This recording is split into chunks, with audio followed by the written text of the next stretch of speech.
طلبہ کو پکڑتے تھے. 84-85 کی پٹھان اور ان کی جنگ تھی. عورتوں کو بھی گولی مارتے تھے, عورتیں بھی نکلتی. اتنی کرفیو سخت ہے. معصوم بچوں کو بھی. جامع فاروقی کے طلبہ دھڑا دھڑ جا رہے تھے.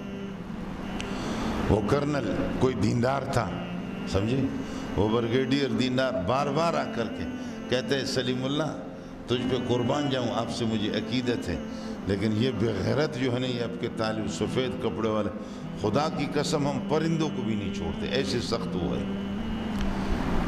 کرفیو ہے, طالب علم نکل رہے جا رہے ہیں, ہم ان کو کیسے ماریں؟ اور یہ ساری ڈیوٹی میری ہے, اللہ کو میری نگرانی ہے. شاہ فیصل قانون نمبر 1 پر 3 پر 2 پر 4 پر ان سب پر میں گھومتا پھرتا ہوں. یہ طالب علم سارے, ایک طالب علم کو کرنل نے نوٹ کیا کہ یہ کتے کا بچہ بار بار آ رہا ہے جا رہا ہے. ایک دن دیکھا, دوسرے دن, تیسرے دن کہا اس کو پکڑ لو. اس کو فوجیوں نے پکڑ لیا. کرنل کہتا ہے کہ میں نے خود حضرت جی سے اس نے واقعہ بیان کیا. کہتے میں نے کہا اس کو ادھر لاؤ. میں نے کہا کہ بے غیرت آدمی, آپ کو شرم نہیں آتی؟ آپ کو میں جانتا ہوں, ہماری ڈیوٹی یہاں کئی دن سے, تو بار بار آ رہا جا رہا. باقی کسی طالب کو میں سمجھ رہا ہوں کسی ضرورت کے تحت کہیں نکل گیا, لیکن تو بار بار, تجھے دیکھ رہا ہوں روزانہ, تجھے دیکھ رہا ہوں, تجھے نہیں چھوڑوں گا بے غیرت کی. اب بول تو کرسی بنے گا یا مرغا بنے گا؟ کرسی جانتے ہو کتنے مشکل ہے کرسی بن. آدمی کے پاؤں سن ہو جاتے ہیں, گھٹنے سن ہو جاتے. بتاؤ کرسی بنو گے یا مرغا بنو گے؟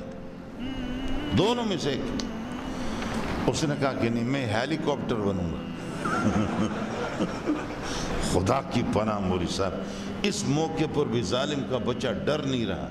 اس نے کہا کرسی بھی نہیں بنتا اور مرغا بھی نہیں بنتا, کیا بنوں گا؟ ہیلی کاپٹر. تو فوجی نے کہا کہ وہ ہیلی کاپٹر کیا ہوتا ہے, کیسے بنے گا تو؟ کہا تو مجھے چھوڑ, میں کیسے بنتا ہوں. تھوڑا سا کچھ فاصلے پر فاصلے ہو گئے سکے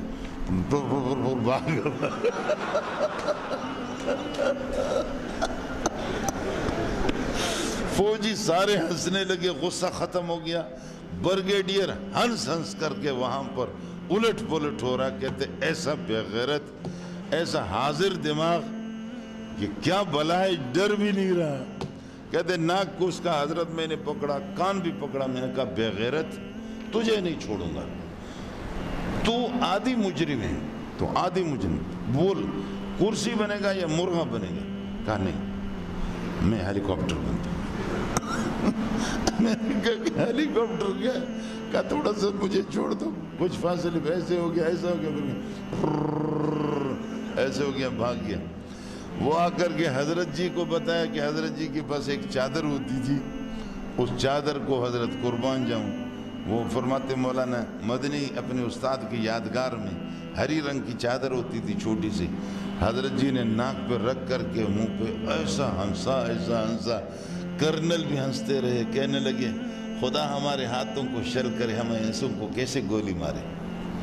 حالانکہ ہمیں حکم ہے, آرڈر ہے, اتنا کرفیو سخت ہے, لیکن ان کو کیسے مارے. لیکن یہ پکا بے غیرت ہے.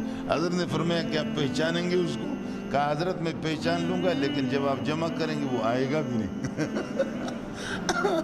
آپ لڑکوں کو جمع میں پہچانتا ہوں اس کو, لیکن یہ کہ وہ جب آپ جمع کریں گے وہ آئے گا بھی نہیں. اتنا شریر قسم کا میں نے ایسا بندہ نہیں دیکھا. طلبہ جی طلبہ ہے, کیا کرو گے طلبہ. یہ حضرت نعیم رضی اللہ تعالیٰ نے بہت مذاق کی تھا, بہت مذاق کرتا تھا, سمجھے. یہ تو اس وجہ سے اللہ کو ایک نابینا صحابی تھا, اس نے کہا مجھے پیشاب لگ گیا ہے, اللہ کے لیے مجھے فاصلے پہ لے جاؤ, میں پیشاب. اس نے ہاتھ اس کا پکڑا, گھمایا پھرایا, مسجد میں لا کر سین میں اس کو کہا کہ یہ مسجد تو کچی تھی, ادھر پیشاب کرو, مسجد میں پیشاب. صحابہ نے کوسنا شروع کیا, وہ بھاگ گئے. اور نابینا صحابی سے کہا کہ تمہیں شرم نہیں آتی مسجد میں پیشاب کرتے ہو؟ کہا خدا کی قسم, مجھے تو نعیم نے کہا کہ یہ کچی زمین ہے, یہ مجھے کیا پتہ ہے. اب اللہ کی قسم اس کو چھوڑوں گا نہیں, کسی بھی صورت میں نعیم کو نہیں چھوڑوں گا. سمجھے؟ ہفتہ ڈیڑھ ہفتہ نہیں گزرا، وہ نابینا صحابی وہ مسجد میں بیٹھا ہوا تھا، صحن میں بیٹھا ہوا، تو حضرت عثمان رضی اللہ تعالیٰ نفل پڑھ رہا تھا، تو حضرت نعیم آ گیا، اپنی آواز بالکل بدل دی، آواز بدل دی، اس کا ہاتھ پکڑا، کہا آپ کو دکھاتا ہوں، نعیم کو دکھاتا ہوں، اور یہاں سے ڈنڈا ہاتھ میں لے کے سیدھا مارو گے نا، یہ نماز پڑھ رہا ہے، نفل پڑھ رہا ہے، سیدھا مارو گے اس کے سر پہ لگے گا۔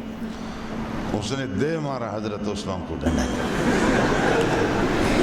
حضرت عثمان کے خون ہی خون نکلے، خون ہی خون، نماز توڑنی پڑی اس کو، حضرت نعیم بھاگ گیا۔ اس پر صحابہ اتنے غصہ ہو گئے، انہوں نے کہا اس کو چھوڑیں گے نہیں، اس کو جان سے مار دیں گے۔ تو اس پر پھر یہ ہے کہ حضرت عثمان نے جو جملہ کہا، فرمایا خبردار اس کو چھوڑ دو، یہ بدری ہے، بدری اللہ کے لاڈلے ہیں، یہ بدری ہے اللہ کے لاڈلے ہیں، ان کو چھوڑ دو۔ بہت مزہ کی تھا، یعنی آپ یہ دیکھیں نا کہ اس کی حرکتیں، کہ ایک بدو غریب آیا اپنے اونٹ کو ادھر بازار میں، ذوالمجاز کے بازار آپ جائیں گے، وہیں پر اللہ آپ کا بھلا کرے، اونٹ بٹھایا، جا کر کے سودا لے رہا ہے، تو کچھ لوگوں نے کہا کہ یار آج گوشت نہیں ہے، سمجھے؟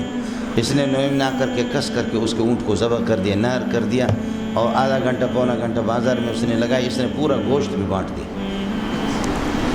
واپس آ گیا، رو رہا ہے کہ کیا ہوا کیا ہوا؟ لوگوں نے کہا کہ فلاں نے آپ کے اونٹ کو نہر کیا۔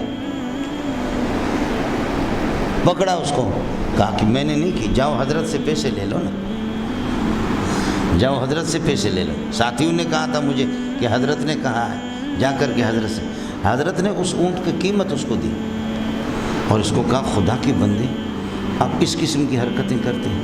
یہ کئی دفعہ ایسی حرکت کی کہ توبہ پڑھ کر کے ہنس کر کے تمہارے یہ کہ پیٹ کے اندر تکلیف ہوگی۔ سفر کے دوران حضرت بلال کی بھی اس کو بھوک لگی تھی، ابو بکر تھے، آپ صلی اللہ علیہ وسلم، کچھ صحابہ تھے، بھوک لگی تھی اس کو۔ حضرت بلال کے پاس ستو تھے، کھجوریں تھیں، کہا یہ کھجور مجھے دے دو، کچھ دے دو، مجھے بھوک لگی ہے۔ بلال نے کہا کہ حضرت بلال نے کہا کہ نہیں میں نہیں دے سکتا۔ اس نے کہا مجھے رب کی قسم ہے، اس خدا کی ایسی حرکت کروں گا تیری نسلیں یاد رکھیں گی۔ تو حضرت بلال نے کہا کر جو کچھ تجھے کرنا ہے۔ حضرت صلی اللہ علیہ وسلم اور ابو بکر اس وقت کہیں نکلے تھے، یہ یہاں بیٹھا ہوا تھا، اور یہ توشہ کو سنبھال رہا تھا، راشن کو سنبھال رہا تھا، اور اس نے اکیلا مانگا، اس نے دیا نہیں۔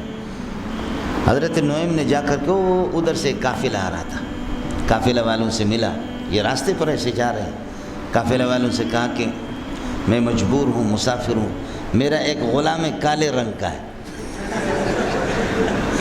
اور رنگ کا کالا ہے، بڑا تکڑا ہے، بہت کام کرتا ہے، تو اگر وہ غلام 1000 کا ہے تو میں مجبوری میں 500 میں آپ کو بیچ رہا ہوں، میں مجبور ہوں، 500 روپے مجھے دے دو اور اس کو لے لو۔ لیکن ایک بات آپ لوگوں کو بتاؤں، جب آپ اس کو گرفتار کریں گے نا تو وہ کہے گا میں آزاد ہوں۔ کبھی کبھی اس طرح الٹی سیدھی باتیں کرتا ہے، اس کی فکر نہیں کرنا، چھوڑنا نہیں اس کو۔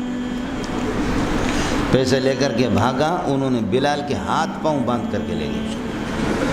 حضرت بلال نے کہا خدا کی قسم میں آزاد ہوں، میں غلام نہیں، اس کو میں اس کا مکان سے غلام ہوں، میں آزاد ہوں۔